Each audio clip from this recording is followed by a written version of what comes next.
Ilan po yung natanggap ng anak? 5. Una, yung embrace, yung love, yung love. Pangalawa, robe, yung righteousness, even restored. Amen? Kung ano man yung dati niyang kalagayan, na-restore siya. Amen?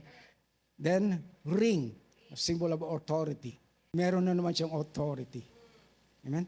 And sandals, symbol of sonship. Or restoration to his family. Family. Amen? Amen? Kasi sa customary ng Israel, ang pwede lang pumasok sa bahay na nakasapatos, nakasandal, yung anak. Yung servant, kailangan iwan nila yung kanilang sandal sa pintuan, nakapaa silang papasok. Binigay sa kanya yung sandal. Ibig sabihin, binalik sa kanya yung sonship. Na-restore sa kanya yung sonship. Ganoon din po tayo. Amen. Nung magbalik tayo sa Panginoon, tayo ay ginawang anak ng Diyos. Amen? Amen?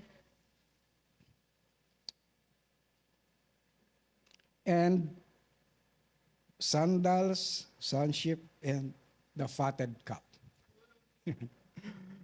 Amen? Yung fatted cup for celebration.